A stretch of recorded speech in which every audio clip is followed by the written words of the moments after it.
Breaking news, the courtroom has just exploded in chaos. Cameras flashing, reporters screaming, and police officers storming toward the defense table. What was supposed to be an ordinary hearing has now turned into the most shocking public downfall the internet has ever witnessed. Wendy Osefo, calm, composed, and trembling with quiet rage, just shattered every lie ever told about her. In front of the judge, the cameras, and a nation glued to their screens, she pulled out a single white envelope that changed everything. Inside were photos, real, time-stamped, and government-verified, showing Edward Osefo in a secret meeting with a news anchor, exchanging silence for money. One of the envelopes in the photo said it all: payment, silence agreement. The entire courtroom froze. The judge's gavel hit like thunder. Reporters gasped. Edward's face went pale. He stood up, shouting, "This is fake.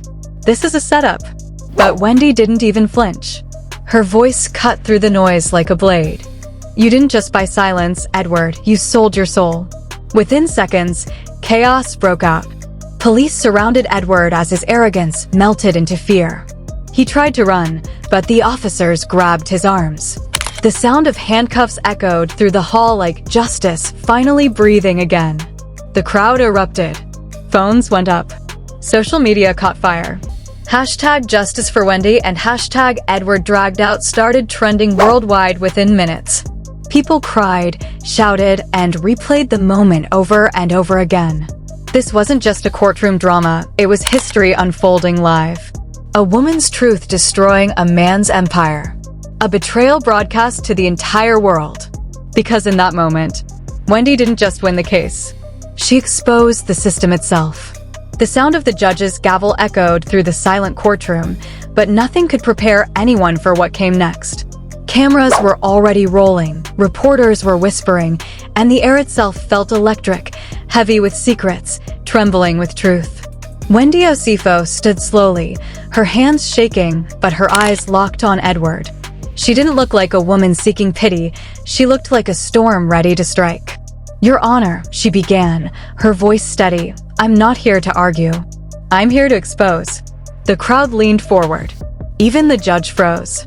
And then, with terrifying calm, Wendy reached into her bag and pulled out a single white envelope.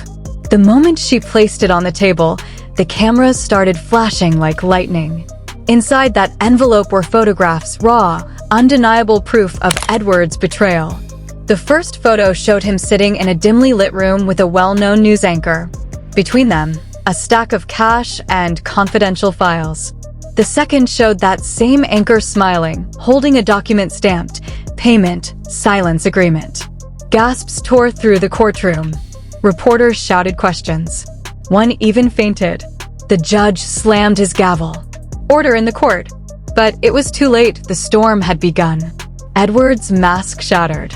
He leaped from his chair, shouting, "This is fake. She's lying." His voice cracked under panic. Wendy didn't blink. Her lawyer stepped forward, dropping another document on the judge's desk. "These," he said coldly, "are verified federal records, complete with GPS data, timestamps, and Edward Osefo's signature." Silence. Thick. Deadly. The judge's voice lowered. "Mr. Osefo, do you deny this evidence?" Edward's lips trembled. His eyes darted to Wendy. "I did this for us," he whispered. "For your future." Wendy's reply was sharper than glass. "You didn't build my future, Edward. You buried it." The audience gasped again. The cameras zoomed in. Tears rolled down Wendy's face, not from pain, but from release. For years, she had been silenced. For years, the world had believed his lies. But not today. Today, she turned her pain into proof. Edward tried to lunge toward her, but two police officers stepped in, hands on their holsters. The judge raised his voice enough. "Mr. Osefo, sit down or be restrained." The entire courtroom was now chaos. Reporters screamed, flashbulbs exploded, and one shouted into his mic, "This could be the biggest scandal of the year." And just when everyone thought it couldn't get worse, Wendy pulled out one final document. A handwritten letter. The color drained from Edward's face the moment he saw it. Because it was his handwriting. His final words before everything fell apart. "If anything happens to me, The letter read, "Blame the ones in power." They used me, then turned against me. The crowd gasped in horror. Edward's world collapsed in seconds. And as police officers stepped closer, ready to make the arrest, one truth echoed through the room.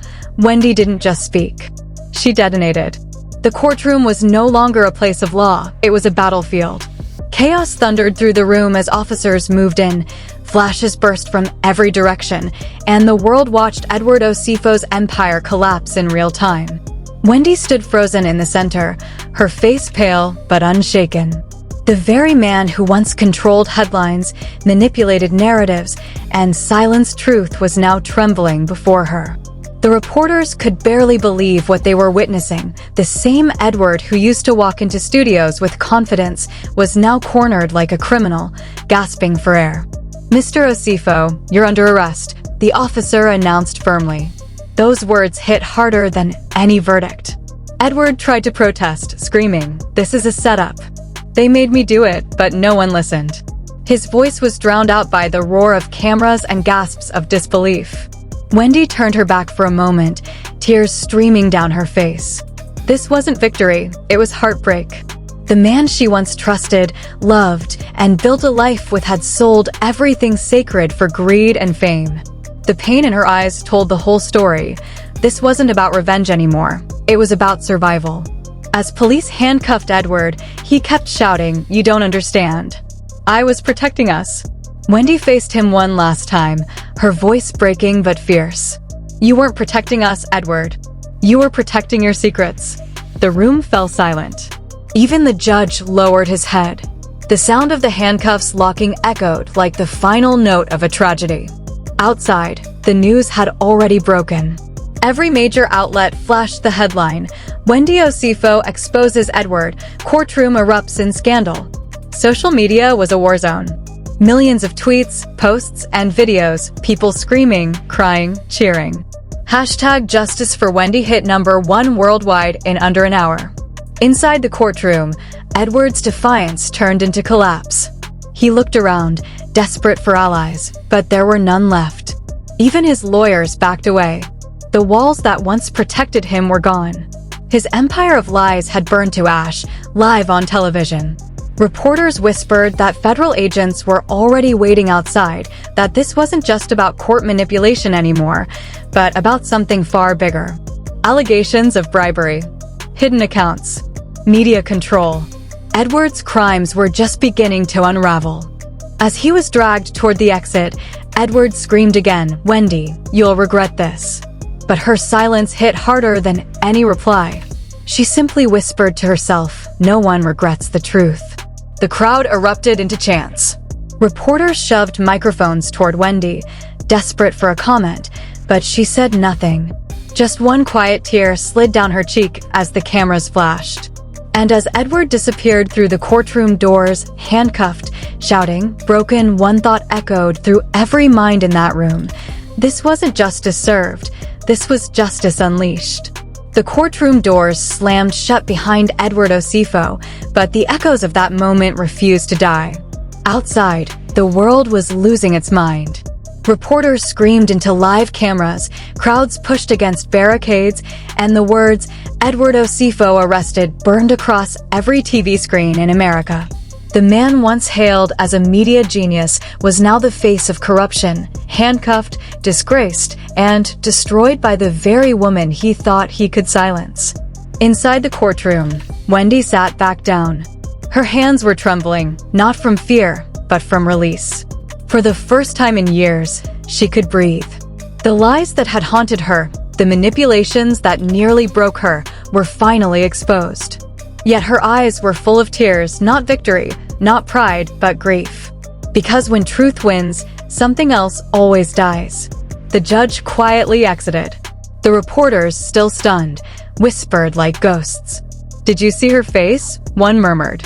That wasn't revenge, that was heartbreak.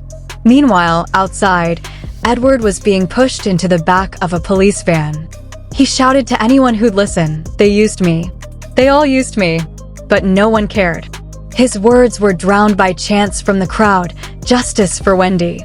Truth can't be bought." Edward dragged out. The The mob wasn't angry, it was emotional, raw, almost poetic. The very public he once controlled had turned against him. News anchors narrated every second. We're witnessing history. Edward Osefo, the man behind years of media manipulation, has finally been exposed in court. By evening, every social feed was flooded with the same footage, Edward being dragged across the courtroom floor, his face pale, eyes empty. The clip went viral instantly. Millions watched, shared, and dissected every frame. Analysts called it the fall of an empire. Activists called it a new chapter in justice. But for Wendy, it was simply the end of a nightmare. As she walked out of the courtroom, flashlights blinded her. A reporter yelled, "Wendy, how do you feel now that it's over?" She stopped, looked straight into the camera, and said in a trembling voice, "It's never over. Not until the truth stops being sold." The world went silent. That single line, raw, haunting, defiant, became the quote of the decade. It was replayed on every major channel, printed on magazine covers, turned into memes, and etched into public memory. Later that night, Wendy sat alone in her car outside the courthouse. The city lights flickered on her face. She clutched the now empty white envelope, the same one that changed everything, and whispered, "I didn't destroy you, Edward. You destroyed yourself." A tear fell. Her phone buzzed. Thousands of messages poured in, strangers thanking her, women calling her a hero, victims saying they finally felt seen. But Wendy didn't smile. She knew the cost of truth. The screen faded to black, but her voice echoed like a prayer. Justice doesn't scream. It bleeds quietly. And in that silence, the world understood Wendy Osefo didn't just expose a man. She exposed a system. And the world would never look at power the same way again. And now, as the world replays that moment, Edward Osefo's hands in cuffs, Wendy standing tall with tears in her eyes, one question burns louder than ever. Was this justice, or was this revenge disguised as truth? Social media is still on fire. Millions are demanding deeper investigation, others are asking what else Edward was hiding, and a few are whispering that Wendy might not be safe anymore. Because when someone dares to expose power this big, silence doesn't come easily, it's enforced. Tonight, the internet isn't divided, it's haunted. The video of Edward being dragged out has crossed 200 million views in less than a day. Every frame, every scream, every tear has become a symbol of justice finally catching up to corruption. But as one chapter ends, another begins. Sources close to the case claim there are more files, more recordings, and more names buried in Edward's vault, and the FBI may already have them. If this story moved you, don't scroll past it, share it. Because in a world where silence is bought and truth is punished, Wendy Osefo just proved that courage still bleeds louder than fear.